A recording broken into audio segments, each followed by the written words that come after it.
Good evening, everyone. I'd like to welcome you all to tonight's webinar as part of Long Island Junior Soccer League Soccer at Home initiatives.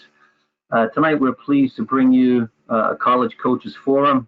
We're joined by 4 college coaches whose experience covers a broad spectrum of the college soccer landscape. Tonight, we've got from NYU the men's head coach, Kim Bryant. Kim is going into her 6th year as the head coach, formerly the assistant coach at NYU. Kim has also coached at Florida Atlantic University, Dowling College, and Stony Brook University. She's a Region 1 U.S. national team goalkeeper staff coach. She's a former U.S. women's national team player. And Kim has also played and coached the Lady Riders in the W League. Welcome, Kim. Thank you. From Stony Brook University, we've got Jim O'Brien.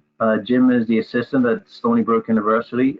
He's also coached at Mercy College, and he spent 12 years at Fairfield University and was the all-time winningest coach.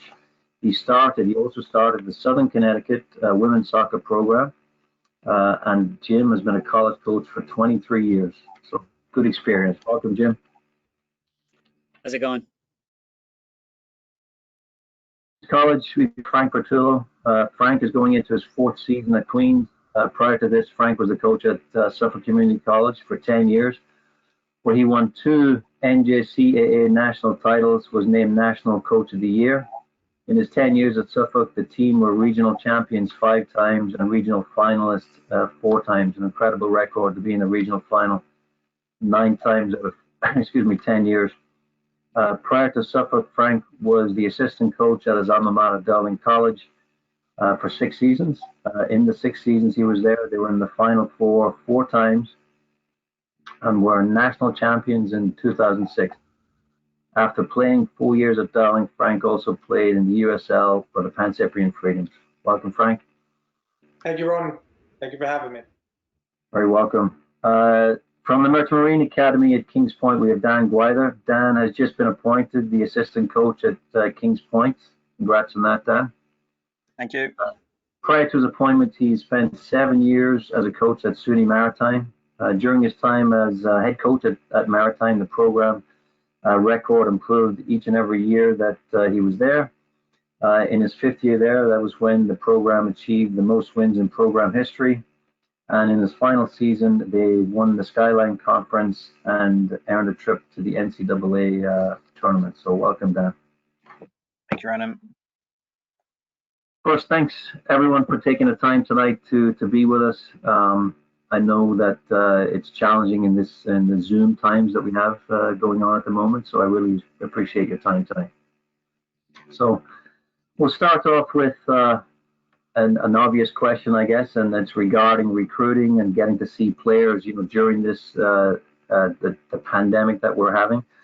Kim, I'll go to you first. When do you usually recruit players, and what adjustments have you had to make, during this COVID-19 era? Yeah, so we're always recruiting players, but specifically for NYU, we would be looking very heavily at our 21 class.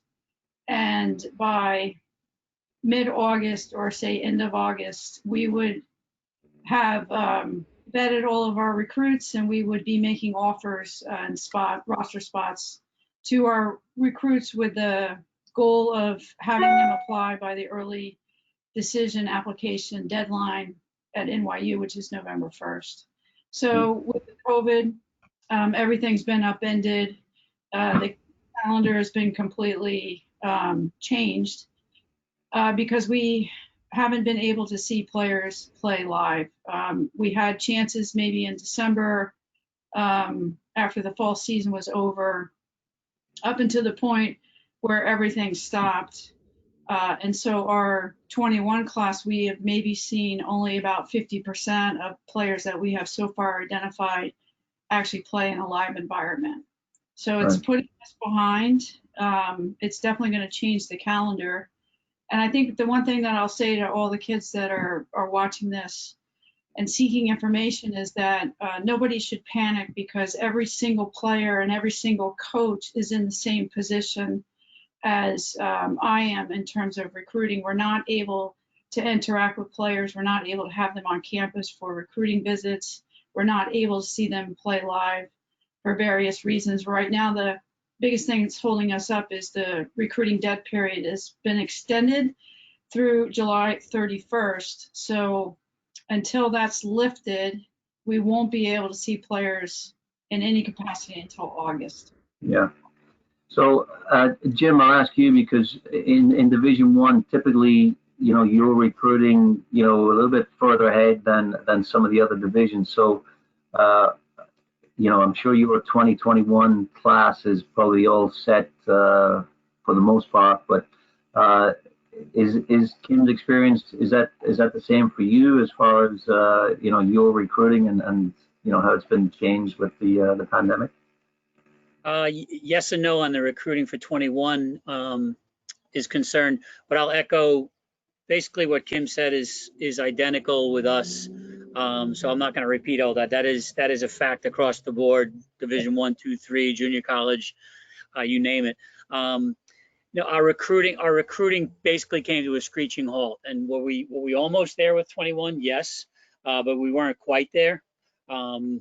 And we're in the midst of finishing that up. We do have, for the most part, our players are, local, New York State kids, but we go across the nation with players as well. And then, of course, very importantly for us, internationally. So, the international recruiting, really, hit a snag for us. And, I've been relying very heavily on video, and we've actually done extensive research through video, but we all know that that's not, the real thing. Yeah. But we have received a commitment from a Norwegian international based upon video and based upon Zoom calls and conversations with coaches and people who are representing that player, and just getting, feeling out the character, of the player. And that's really what, we've been focused on doing. And yeah, it's all virtual now, and it's changed so much. And then getting back to, I like to say, like old school, the phone calls are back, which for the longest period of time, that wasn't the case. It was text messages and such, but phone conversations are really key now, and that's what we used to do way back when, and it's definitely making a bit of a comeback.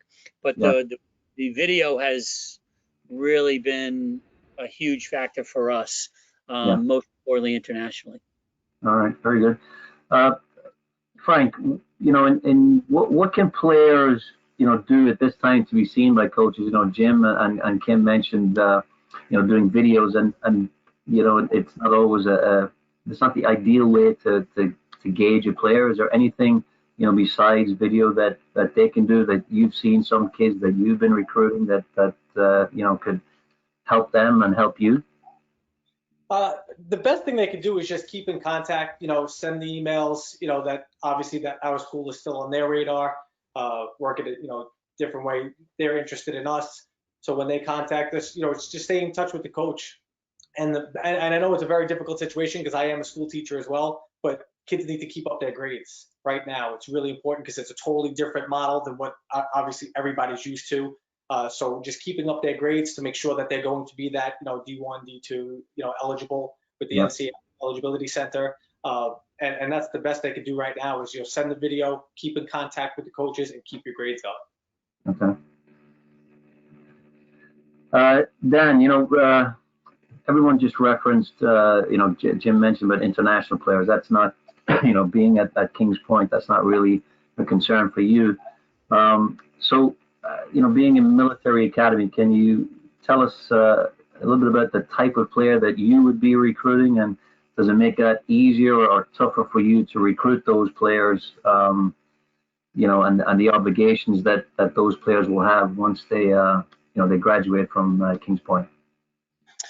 Yeah, I think obviously being one of the federal service academies, we do go national, all throughout the country. By and large, there's quotas that the school has to fill for enrollment, right? So when we are recruiting, it makes sense for us to go, to North Dakota, to Washington State, to all rounds everywhere to get players. I think for obviously, I probably speak for everybody here. You're obviously looking for guys, and if you're on the women's side and the girls as well, who can play soccer. That's the most important thing, to have a technical understanding. But I mean, for us, we're always looking for quality human beings. I think from the student athletes at the academy are cut from a certain cloth. It's not for everybody. There's obviously benefits from it because it's a free education, but there are obligations once you graduate from a military point of view in terms of service. But we really go after guys that we believe who can handle the rigors of the academic side of it, the regiment side of it, and can produce on the soccer field. So it's not always easy to find, but there's a lot of really good student athletes on there, and certainly there's student athletes who may not have considered that sort of role, that when you talk to them, explain the benefits of it and the great opportunities post graduation, not only from the commercial side but from the military side as well. They sort of warm to it, and having a free education can never be a bad thing, right? Yeah, that is a good thing. Just briefly, what are the obligations that the players would have, once they graduate, or the choices that they would have? I know you're kind of a unique academy compared to the others. Yeah, so it's a little bit different. We've got a bit of different mix in at the Merchant Marine Academy. If you go to Navy, then you're going to be in sort of a Navy function. If you're at West Point, you're going to be in an Army function. For us, you can graduate and go into any of the three service lines, so Air Force, Navy, or Army, respectively. But there's also the option to be working the commercial side. So there are obligations in terms of keeping your Coast Guard license. So you have to sail for 5 years to keep that license valid. But after that, then there's just the opportunity to be a naval reservist. So it's not that sort of focus channel where you have to go here. It gives you options, which is something that when we talk to recruits, they really enjoy, because it just gives them flexibility and opportunities post graduation. Yeah, very good. Jim, I'll give you this question. It's regarding the campus tours that the kids have. So as college coaches, you like to show off the campus, and I know all of your schools, and they're all very nice campuses. And given the situation that we're in, what can players do now to visit schools and kind of get a sense of what your school is about? Is it a big school? Is it a city school? Is it So what do you guys do, or what do you recommend that prospective student athletes can do to actually do the school?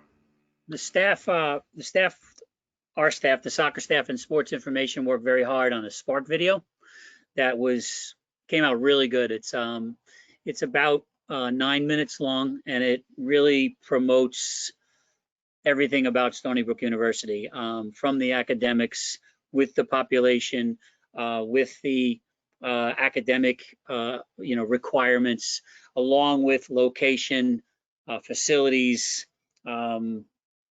transportation, all that type of thing, anything that goes along with it that would include like somewhat of a tour, but that's not possible. We've put together a very effective video that they can click right on. So it's right on my signature, and they can click right on it and take a look at it and get a pretty good overview. We've got some very good feedback. The next step for us is trying to put together somewhat of a virtual tour when we get on campus. We have not been on campus since, I think, March 13th, something like that. So when we actually physically can be on the campus, we're going to start to do some virtual tours that we can do with the recruit until the time comes when potential student athletes can be on campus. So that's what we've done so far. The Spark video right now, and we're going to start doing virtual tours when we're allowed back on campus. Right. Kim, you're a city school, so different atmosphere than say Stony Brook. What are you guys doing as far as having kids view NYU? Well, we're relying also on the virtual tours that are available to the general public. Yeah. But it does not replace, any coach will tell you that it does not replace having a kid come onto campus, but it is the best that we can do right now. Any one of our recruits could go to New York City right now, and they could probably do a self-guided tour of the university. Mm-hmm. find some pathways on applications or just Google Maps, but you cannot walk into one building at NYU. You wouldn't be able to step into the lobby of the library or, one of the education buildings, or even see our athletic facility. So it is a huge disadvantage for coaches and schools, but also it's a huge disadvantage for all coaches right now and all players that they can't actually get on campus. We would have by now had all of our 21 top recruits on campus, meeting the players, sitting down, having lunch with the players, maybe sleeping over in a dorm with the players, maybe going to a class. Right. So it's a pivot that we have all had to make, and I suspect that when the campuses reopen and they allow students to come back in whatever safety guideline that they determine, that we will be cramming in a lot of visits with our top recruits as soon as that's allowed to happen. Okay.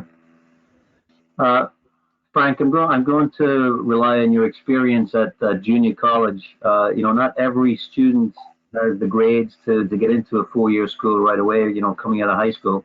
Yep. So, I suppose a big concern for kids who attend a junior college is, transferring of credits over to a 4-year school,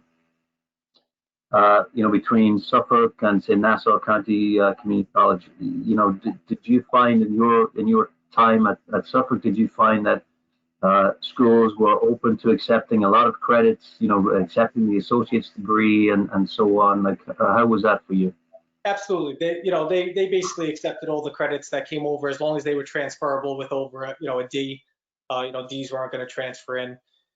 So most of the credits were going to, as long as they weren't like remedial classes or ESL or a D or below, they would transfer in.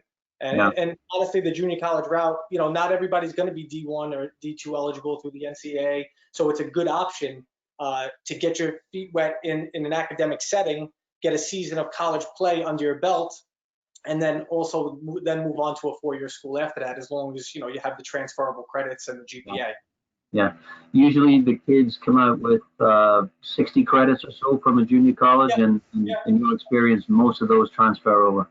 Yes, and it's always best if you're going to stay obviously more than 1 year to get your associates. Some kids, stay that second year and they're a couple of credits short, and they're just depending on the transferable credits with the GPA to be eligible. But if you have your for Division II, if you have your associate, you're D2 eligible.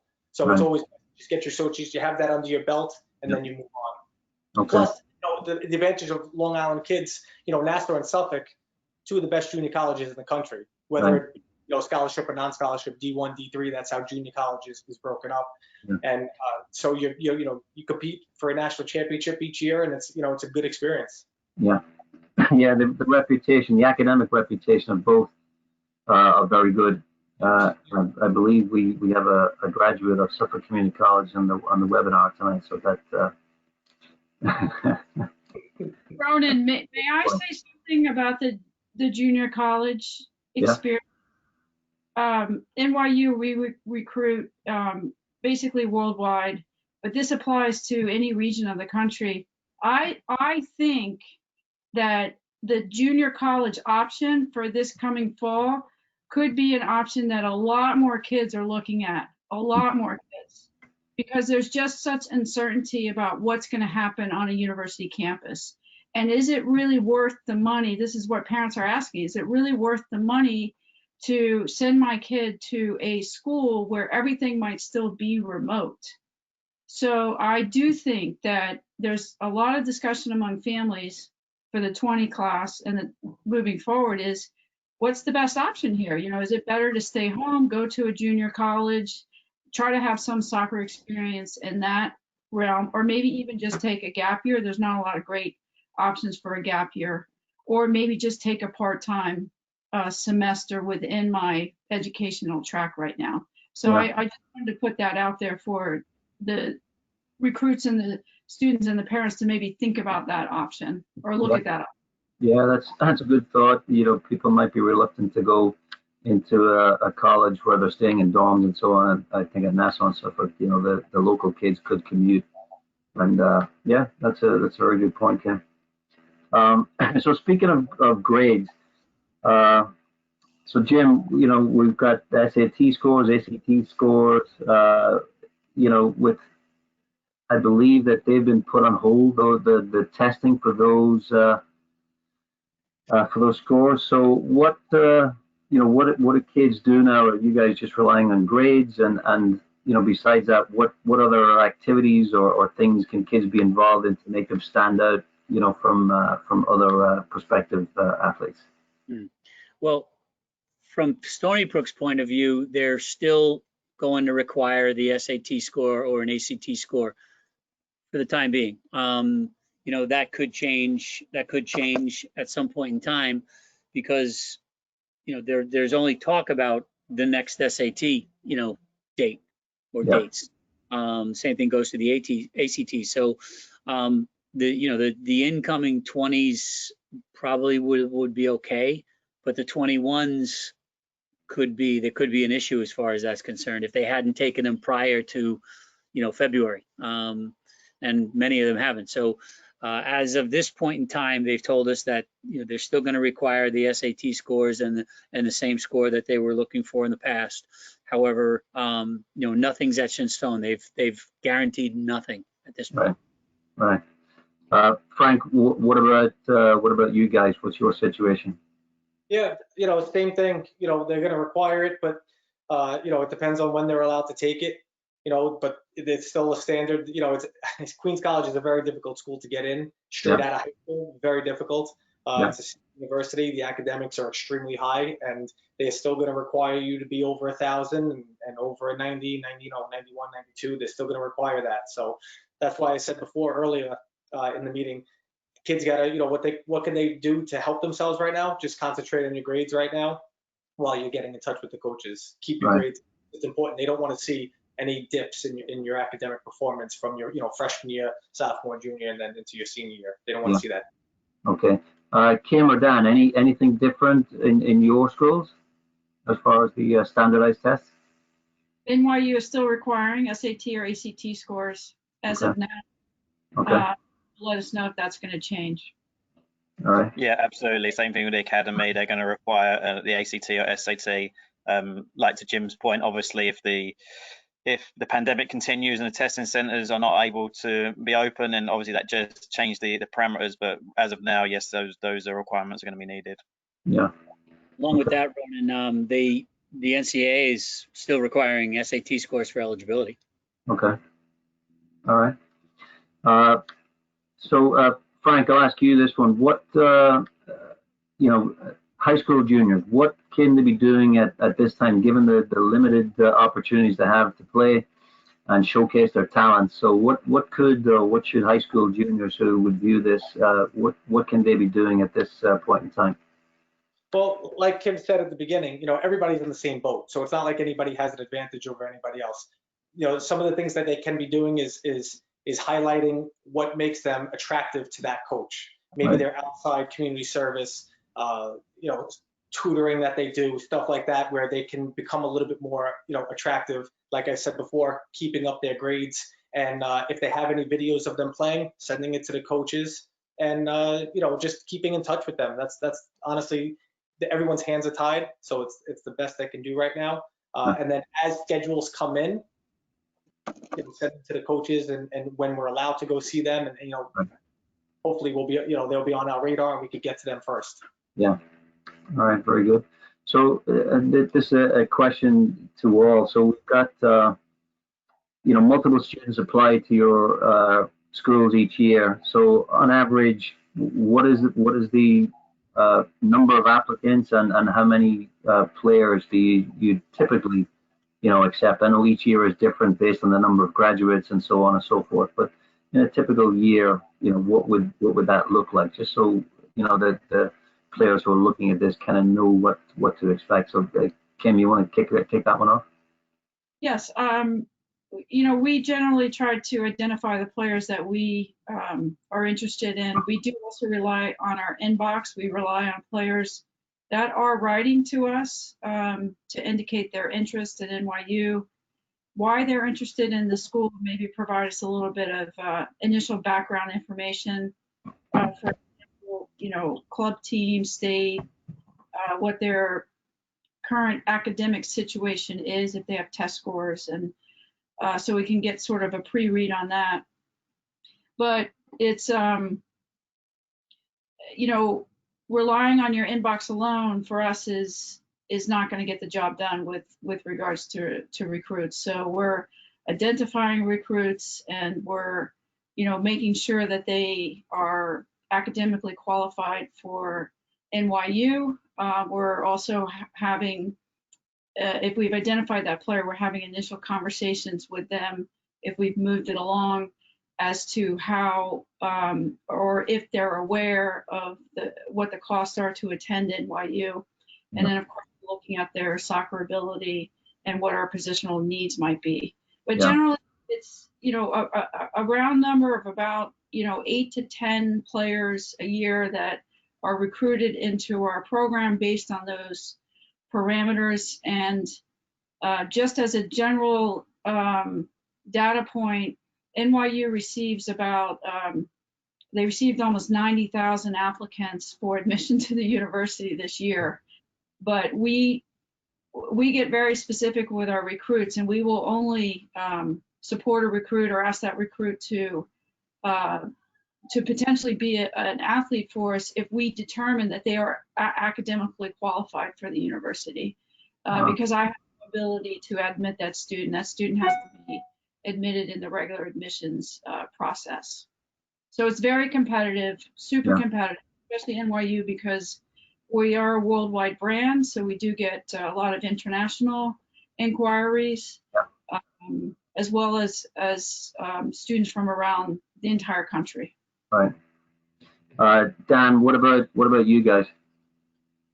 Yeah, I just can imagine it's a very competitive, so similar to Kim, thousands of applications. You know, the way that we break down recruiting is we go out and target recruits, but we also rely on people coming out who are interested in us. So I split up between hard and soft recruits. So hard recruits, I go out, I watch, I really push for, and then we get soft recruits who sometimes just show an interest that who might have slipped through our sort of net in terms of recruiting, but we pursue them.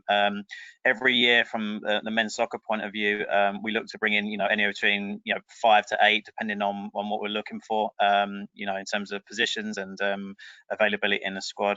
The difficult thing can be at the Merchant Marine Academy is that you've obviously got to meet the requirements scholastically, but you have to also meet the physical requirements. So if you have some sort of if you're colorblind, that means you're not able to attend. If there's certain allergies that you possess, then you're not able to attend. So there's that health issue, that health aspect as well that needs to be sort of come. So when we do our questionnaires or we speak to recruits, we do have to sort of be mindful of that, because to Kim's point of view, you know, we don't want to lead people down the wrong street. You know, it's not fair to the potential student athlete, you know, to sort of give them the hopes that maybe they've got an opportunity when we know that they can't unfortunately gain access. So that's what we look for. And also from my point of view, I also, you know, when I'm speaking to the recruit and speaking to the family, I really try to get into understanding of their mindset and really sort of find out is, you know, if they come into it, are they able to handle rigors of all three sort of prongs of it, like we talked about, because, you know, it is a rigorous test, and you need to have a certain character to get through that, and we want to make sure that they're mentally strong enough to be able to cope with all of the, you know, the pressures that go with being a midshipman at the academy. Yeah. Jim? Well, based upon our recruiting, which is different from the rest, you know, our 21s are basically done before the application process. So it's the ones that we're bringing in who will apply to the school. You know, overall, I couldn't answer, you know, 22,000 students at Stony Brook. I'm sure there's a great deal of applicants, but for us, you know, our committed kids for 2021 are the ones that are applying to the school. So that also varies depending upon the year. This coming 20 class that's coming in, we have only 5. We graduate 11 the next year, so we're looking at 7 or 8, and we normally have, you know, 25 to 30 on the roster. However, the university is letting us know ahead of time that there might be some roster limitations due to finances based upon COVID. So that's something that we have to also, look towards, and then maybe that could change. But we're looking at ideally on our roster to have 27 or 28. Right. Frank, what about you guys? Yeah, I mean, I have a pool of players that I know that I want to bring in, this year and next year. Each day, on a slow day, I get between 20 and 25 emails, and on a heavy day, 40 to I've gotten up to 50, and that's of course that's international, and Division II is very international based, so I get a lot of emails. But we're a city university, so our tuition is only $6,800 for the year. So it's attractive, but when you have an international, it's like triple.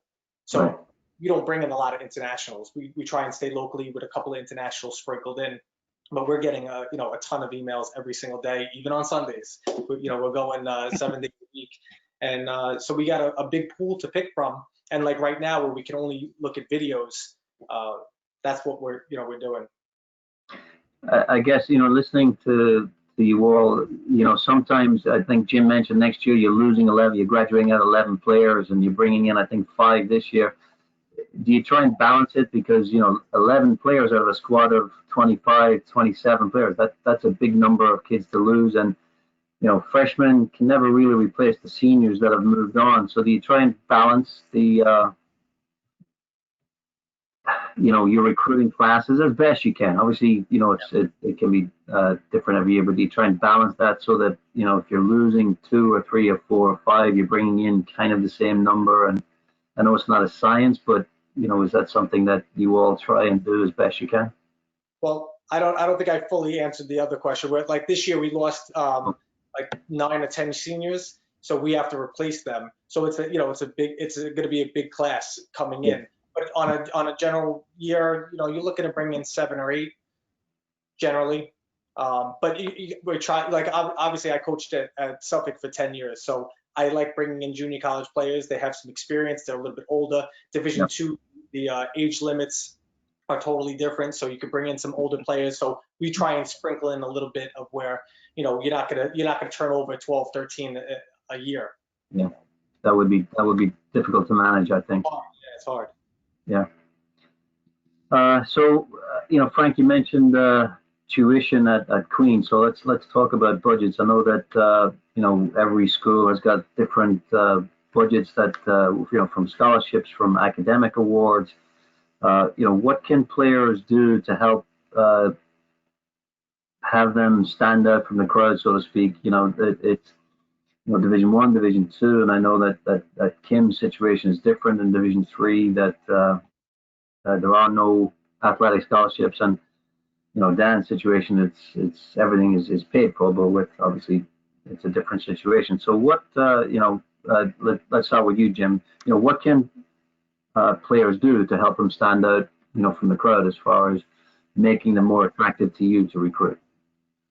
Do extremely well academically, because there's going to be aid there, and, based upon merit. And if you can, any little bit helps there. I was just on the phone with a recruit today. I said, if you can get your SAT score up, whenever that's going to be, just this much, you're going to get yourself, you're going to go from a $6,000 merit scholarship to an $8,000 merit scholarship. And if you're a New Yorker at a state university, that's a high percentage. So right now, at this point in time, really make sure that you finish up strong, and then you have a good junior or senior year, whatever you're in at this point in time, because that's gonna play a huge factor in helping finance your college. Yeah. Frank, what about you guys, your situation? Academically, are there benchmarks that players should try and achieve? Well, academically, you still need the 90 and above. You need the over 1,000, 1,050 on the SATs to get admitted. Unfortunately, we don't give academic money. We only have athletic scholarship. Being a D2 school, we have athletic scholarship, but we don't give academic money. But again, it's $6,800. So most people who get financial aid are basically going to Queens for free, or close to it, which is an advantage. So my advice, if you want to go to a city university, or you're a good player and you want to come to Queens, I would say be organized. Have a conversation with your parents, because some kids don't know. Like you qualify for financial aid. They're like, I have no idea. I don't know when my parents filed taxes. I don't know. I send all my recruits a calculator, a financial aid calculator, and I'll see how much that's going to go towards their bill Right. that they'll qualify for. Okay. Yeah, and look, Ronan, I'd just add to that, like when I'm coaching the youth players who are sort of going through their college cycle, we always make the point to them, look, the academic, and Jim alludes it, is critical, because academics are black and white. If you reach this certain standard, then you're going to get the scholarship money. That's right. We're all different. We're at different programs, different levels, and we have different flavors looking for people. So you might be a standout centre back, but Frank might not be recruiting a centre back right now, so you might not get a look. But if you get that certain SAT or GPA or whatever sort of benchmark you're looking for, it's black and white. If you're over there, and you apply to that university, you're going to get that scholarship. So we always make the point of that to really hammer down on your academics, because it's critical. Yeah.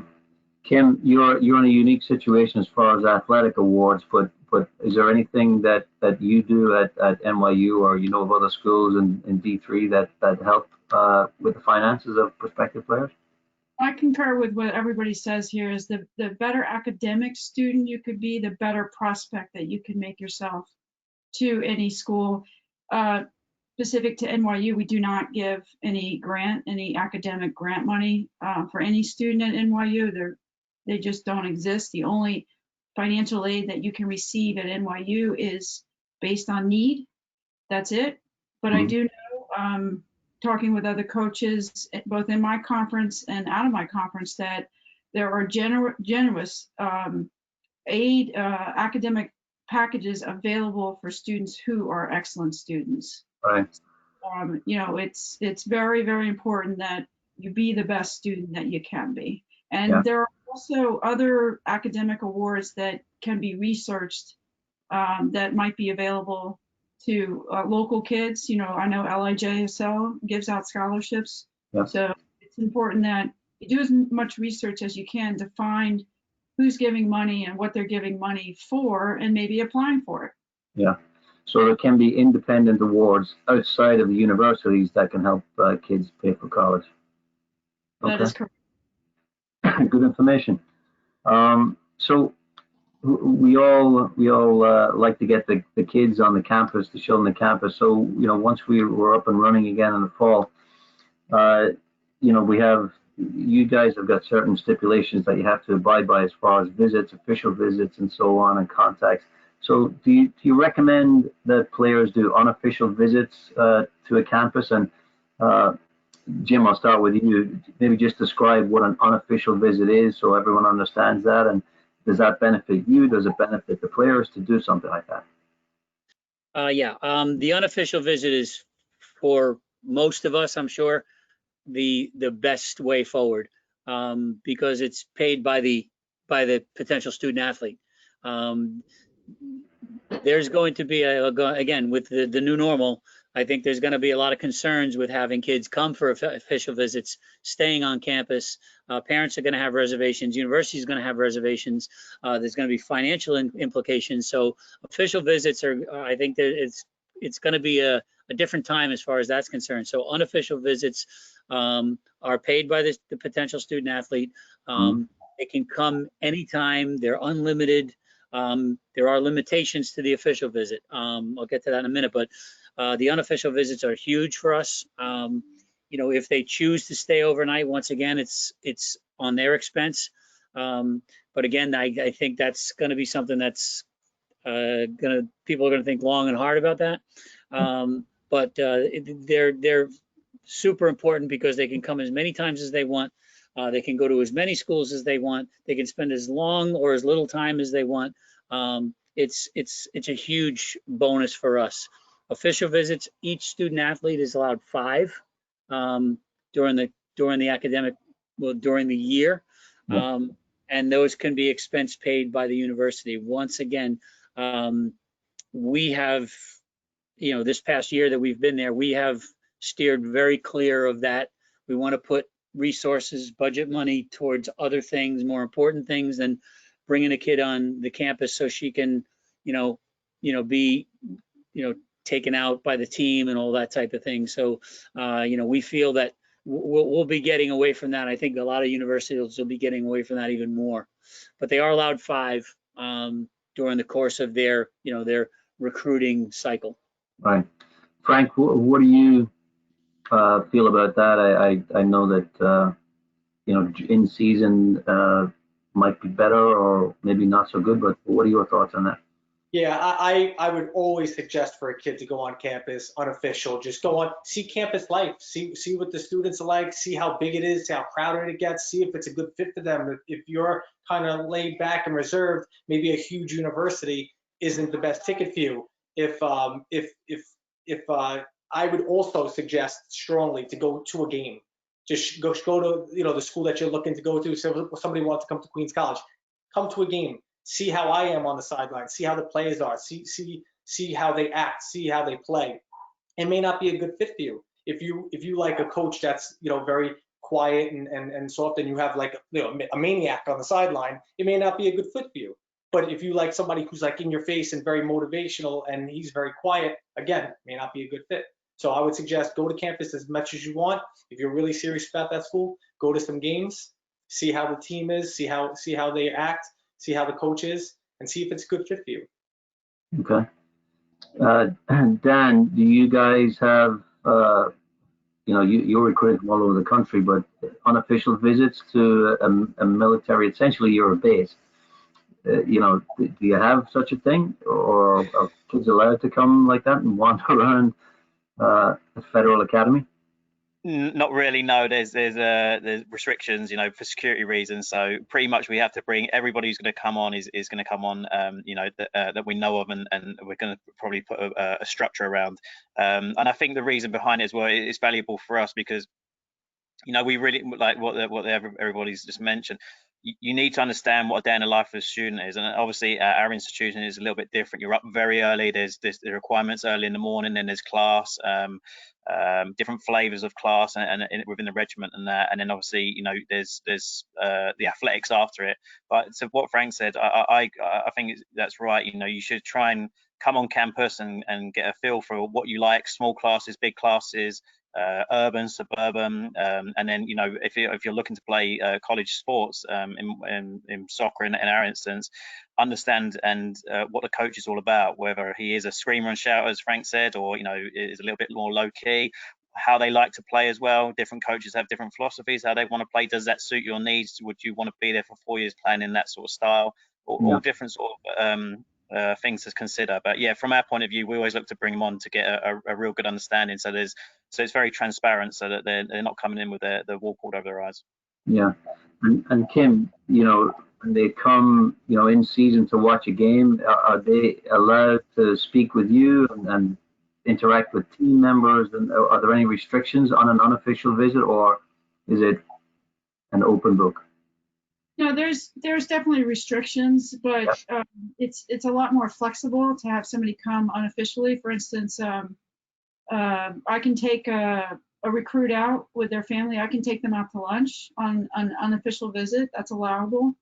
And to add just to what all of the coaches are saying about taking visits, I think this it would be a good exercise for kids and parents to think about really trying to refine their list, like really trying to get it narrowed down, because you're probably not going to be able to go to your parents with a list of 10 or 12 schools and say, I want to go visit all of these because I might be interested in that school or might be interested in playing there. So it's going to require some homework and some thinking and narrowing of choices before you go to your parents and say, okay, I think this is a good list. And where are you going to find the time to take officials or unofficial visits was very compressed already.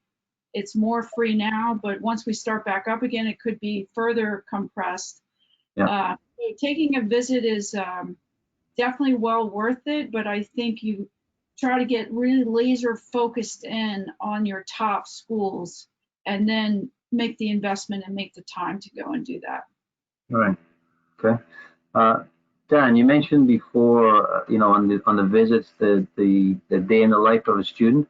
So, you are kind of unique in the day that you guys would have. But let's ask Jim about his school. So what would that look like? You know, a typical day, and for freshmen coming into school, I know it can be overwhelming in season. You know, the training loads, the academics, the athletics, getting used to life as a college athlete. You know, what does that look like, and is there help available to help the players adjust? Day in the life. Okay. Division I college athletics at Stony Brook University is a full-time job. Okay. You just have to love your job. You've got practices at various times of the day because of class schedules. Sometimes they're early in the morning, sometimes they're before lunch, after lunch, midday. Other schools might have them at night. Ours is usually in the morning. Sometimes based upon field availability and schedules. They have practice before they go to class. They might have practice after they go to class, but usually they occur in the morning. And then you have your class schedule all day. You've got weight room sessions a couple of days a week, strength and conditioning sessions a couple of days a week, study hall for 8 hours a week as a freshman in particular. If you do well in school, you get that gets reduced a little bit, or sometimes you don't have to do it at all if you do really well. But along with that, you have needless to say, your games, your travel, little bit of a social life, so they tell me. But you know, that's it. It's a full-time job that requires a 6-day work week. You get 1 day a week off in season, and the season is a 20-game schedule in a very short period of time, and it's like a whirlwind, especially that freshman year. It's a whole new world for those kids, and that's basically what it's about. I always say full-time job. Yeah. Is that the typical experience at the schools? I know, Dan, you may be a little bit different, but Kim and Frank, is that typical? What Jim just described, typical for you guys also? Yeah, Kim, you want to go? No, go ahead. Well, we have mandatory study hall for freshmen and transfers. Anybody who's a first year in Queens College, they're going to have mandatory study hall. You have practice. We do it at 3:30 in the afternoon because I am a teacher, and then after I'm teaching, I shoot over to the campus and have practice.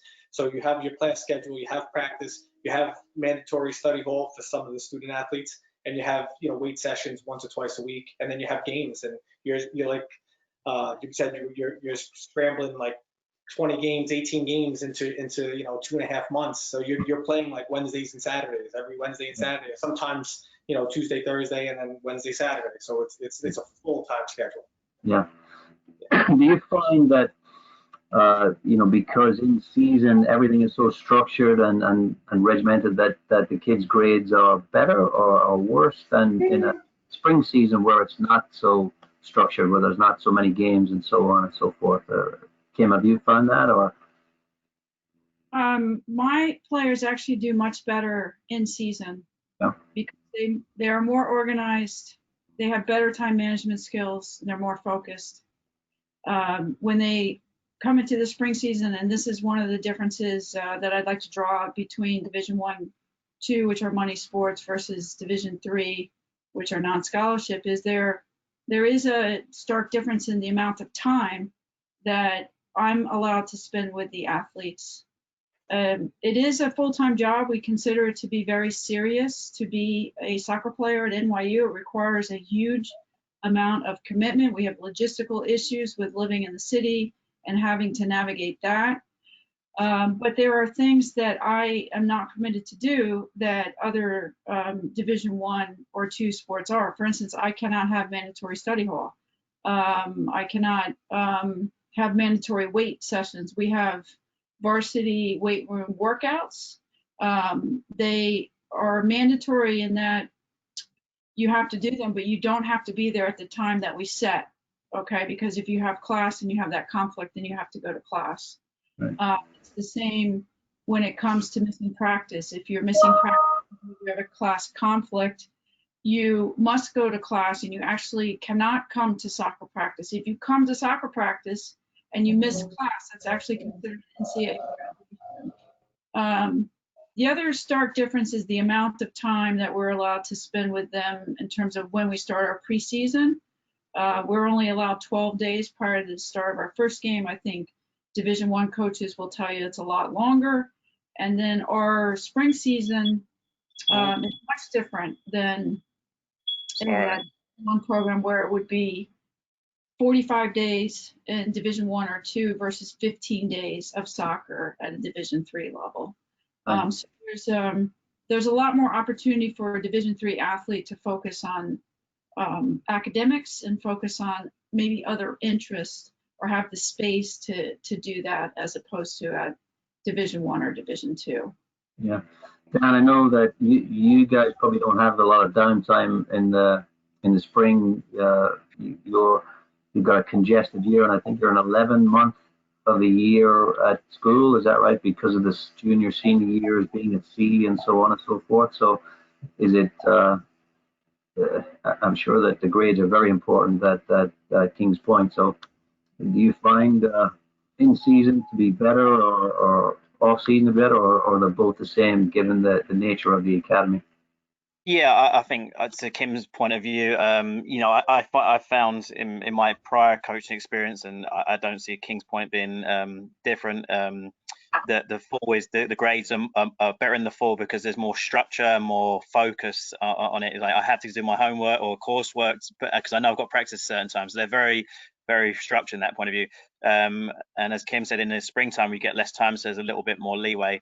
I think academics are always paramount. Here at the academy, if a student is having a tough time in class, then obviously we will do everything we can to make sure that they're getting their grades back, because ultimately, there's a higher purpose here. We want the midshipmen to graduate and be successful once they leave campus.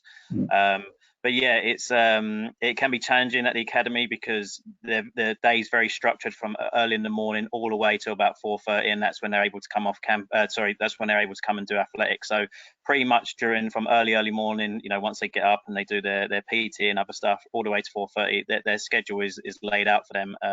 The good thing is at campus that everybody eats lunch at lunchtime, which is fantastic. I think it's a really nice touch that we've got at the academy. Brings everybody together to have food and have a chat and sort of unwind a little bit. But then once lunch is finished, everybody goes back to the daily grind, and then we see them sort of at 4:30 onwards, so we can get practice in. But yeah, it's very structured, very different lifestyle, as you'd imagine, being a federal service academy than other schools that don't have that requirement. Right.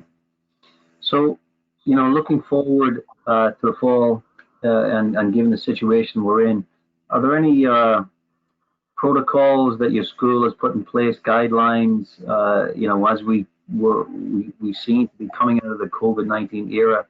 Is there anything that your schools are doing or have put in place, for the season, that's going to start up in the fall? Jim, we can start with you. We've already, the America East has already announced that we're going to be, I wouldn't say cutting back the schedule, but making the schedule more geographically friendly, to make the trips as minimal overnight as possible. And we're going to be put into like geographic groups, and we're going to play home and homes. So that's something that's on the horizon for us, and it's going to be occurring in a lot of conferences across the board. So that's step number one. Everything else right now is just all systems go. We're going to report date is August 4th.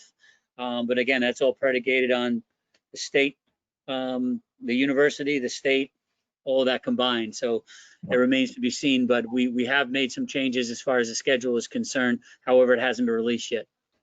Okay. Frank, what about you guys at your school? Yeah, I mean, it's not early, but it's early. Everything changes on a daily basis and a weekly basis, depending on what Cuomo says and where that's going to go. Right now, obviously, we're going to have a reduced schedule. We're not going to have an 18-19 game schedule. We know that going in. There's been talks of, because our conference is kind of spread out. We're going all the way up to like Rapids, Wesley, and Damon, which is 7 hours north, and then we have UDC down in Washington, all the way down there. So we've heard, trying to limit the amount of overnights where we could just maybe meet in the middle and play at a neutral site. so we don't have any overnights, because this year we're supposed to have 3 overnights, which is a lot. That's just the way the schedule worked out this year. So there's been a lot of things in talk, but nothing like other than, reducing our schedule and playing more, out of region games that are far away, like, 6-7 hours away that are out of conference. We're not gonna be able to play those games. Yeah. Kim, what about you guys? It's a big mess. I mean, we don't know anything. Unfortunately, I would love to be able to deliver more news or better news, but at NYU specifically, we have not been told whether we will actually even have a fall athletic program because of all the points that have already been made. There are federal guidelines, there are state guidelines, there are city guidelines, then there's NCAA guidelines, and so who knows if we'll be able to play, when we'll be able to play, when we'll be able to start. I think the NCAA is trying to be nimble and moving targets. They've reduced the number of games that you need to qualify to actually get into a championship. It used to be 15, now it's 9. I know conferences are all making decisions already about reducing travel, and I know schools personally that I've talked to that have already been told they need to reduce the number of games by, say, like 20%. So it's really all over the place. And the fact is that some states are going to be ready to reopen faster than others. And it could be a state like New Jersey versus New York, and that athletic programs there won't be parity this year because there will be teams that will be preparing for a season in totality. Whereas you might have other teams that are starting later and having to take longer to get back to the protocols that the NCAA is right. Giving us guidelines. So it's going to be all over the place. Yeah. Well, let's hope it gets worked out and we do have a as near to normal fall season as possible. Dan, are you guys, you're a federal academy, so I'm sure you guys have certainly got restrictions and guidelines. Yeah, so the thing with us is that we need to have people come back to do certain things in-house to graduate, for their licensing program. So that definitely is a logistical challenge, considering the width and breadth of student athletes from all around the country needing to come back on campus to fulfill requirements. From an athletic point of view, again, just re-echoing what everybody said, it's still very unknown. Athletic is highly valued at the academy, so they're doing everything they can to be ready. Testing, protocols in place. But for me, really, it's just gonna be boiled down to the other institutions. I think, and from a Skyline point, we're located in the Skyline Conference, which geographically is a very tight, which actually bodes well for us. So if there was a reduced schedule, then we'd probably just play conference games, which would actually work out from our point of view, as opposed to like Frank said, where they're going far distances. Obviously Stony Brook in their conference, they're going far distances, but it just depends, because some institutions have been hit really hard, not only from COVID, and I use Westbury as a point in reference. They were turned into basically an emergency hospital the last few months, so they're feeling the strain of that. And then you've had other schools that we know of are really struggling with enrollment. So athletic budgets might get reduced and maybe even furloughed for the year. So it's so many moving pieces right now. But I know the academy, should the season be able to go ahead, we'll be going ahead for sure. Yeah. Well, let's hope that everything does kind of go as we all hope it does. I always enjoy going to some college games in the fall. Listen, I want to thank you all for your time tonight. Enjoy the rest of the summer period, and I wish everyone, and I hope we all do have a college fall season. And I wish you all the best of luck in the fall. And I'll hopefully get out to see a couple of your games. To everybody watching, please watch out for more upcoming webinars as part of Long Island Junior Soccer at Home initiatives. Good night to everybody, and stay safe. Thank you. Thank you, Ronan. Be well. Ronan, thank you. Thank you. Yep, everybody, we are. Thank you.